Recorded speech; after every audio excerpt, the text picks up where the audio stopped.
Good morning and welcome. It's Thursday. I had to think about that for a minute. I hope you're having a wonderful morning. We're going to be talking about when you don't feel good enough. And I wanted to share a personal story, something that I was just thinking about, especially the last few days, and hopefully it will encourage you. If maybe you're feeling like you're just not good enough, or you don't have what it takes to do what you need to do, or you're just feeling discouraged today.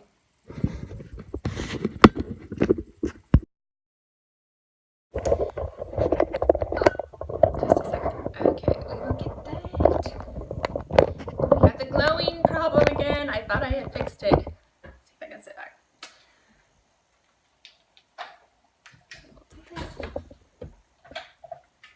That's better. Okay. Good morning. I hope y'all had a wonderful evening. Maybe you got as much sleep as I did. I was so tired last night and I fell asleep way early and just slept and slept and slept, and it was really good. So anyway, I wanted to share with you a little bit about kind of where my heart is right now and what I've been thinking about, and hopefully it will encourage you. So you all know that I launched a book this week, MoneySavingMom. And part of book launches, they're kind of really, it's an emotional sort of thing. It's a hard thing because you're putting yourself out there and there's no delete button, there's no edit, it's done. And when it's out there, it's out there. Well, anyway, so one of the things with the book launch is that I am going to be on the 700 Club tomorrow, which is, it's a small show in the grand scheme of things, but it's an important part of my story. So in 2012, I launched my very first book. It's a book called The Money Saving Mom's Budget that I don't talk about much because I'm embarrassed about it, and especially when it first came out, I was so excited about it, and then it came out and got a lot of criticism, and I just wanted to kind of shut down and be like, okay, I'm never going to write another book again. I'm never going to do this again. I don't have what it takes. I don't know what I'm doing. I'm failing, and I should just not do this. I'll just stick with blogging because I can do that. Well, anyway, part of that book launch was me being on the 700 Club, and it was my very, very first time to ever do any TV, especially live TV, which live TV is a lot scarier than, I don't know, it feels scarier because it's like they can't edit anything. And so anyway, when I found out with this book in 2012 that I was going to be on the 700 Club, I was sick to my stomach. I mean, we are talking so sick to my stomach. And for weeks, I remember that for 3 weeks leading up to it, as much time as I knew, I was completely sick to my stomach, and every time I would think about it, I would just be like, I'm gonna throw up. And I would picture myself and just say, I can't do this. I can't go on live TV. I can't do this. And I hadn't done much public speaking at this point, so it was really putting myself out there. And so I remember the day of the show, and I couldn't hardly sleep, and my brain was a mess, and I was scared to death. And I'm in the little green room, and my hands are literally shaking like this. I remember they brought in a couple of books for me to sign, and I was like, I cannot sign these books. My hands are shaking too much. And I was trying to update my Facebook and could barely, I couldn't even think straight. I was so nervous about this whole thing. Well, I went and I did it, and I didn't throw up on live TV. Woo! That was an accomplishment. And it was, you could tell I was extremely nervous the whole interview. You can go look it up if you want to see, but you can tell I was extremely nervous. So it's so interesting to look back and see that and see where I was and know that where that was coming from. It was that insecurity. It was the feeling that I wasn't good enough. It was that lack of confidence.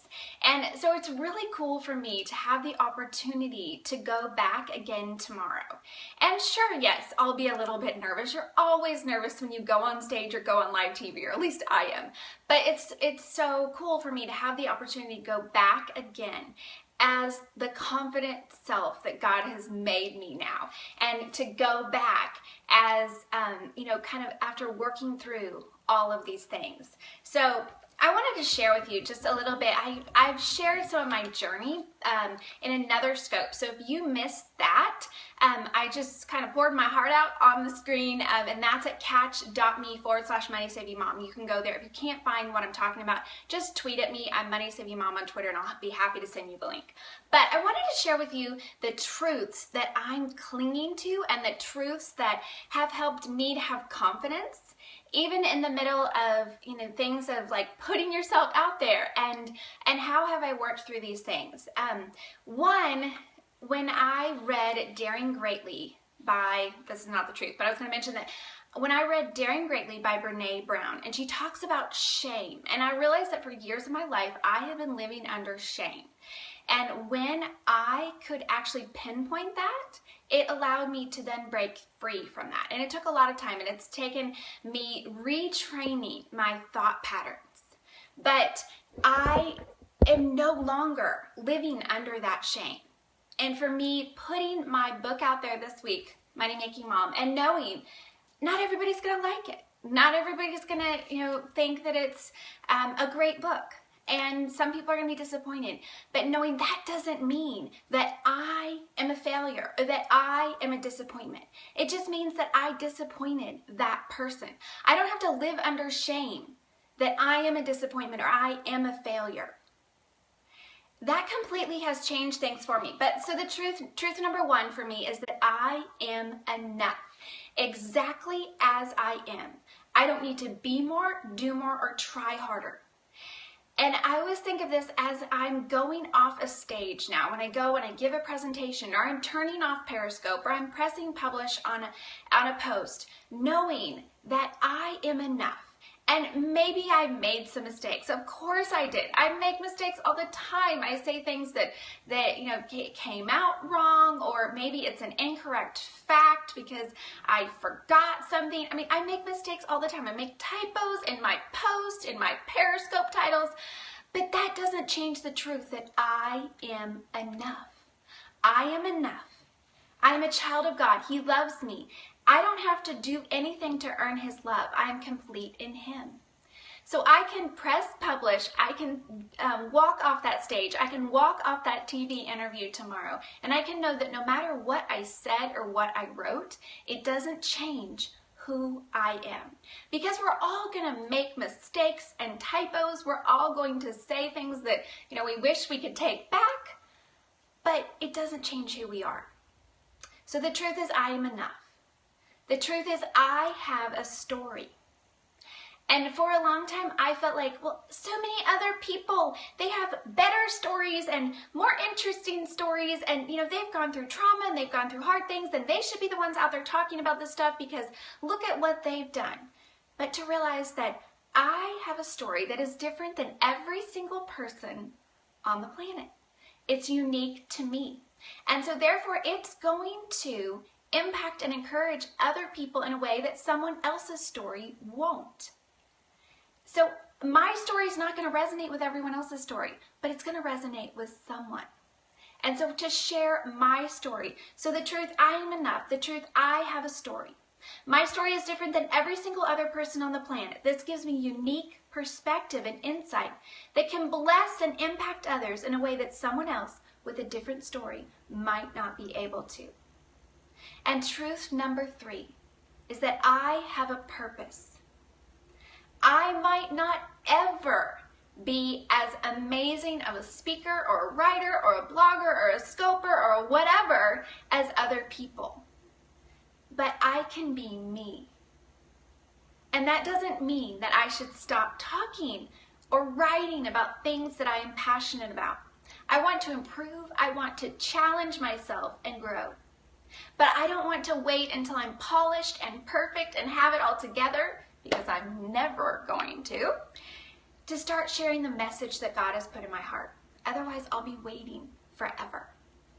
So clinging to those truths, camping on those truths, that has given me a whole brand new confidence.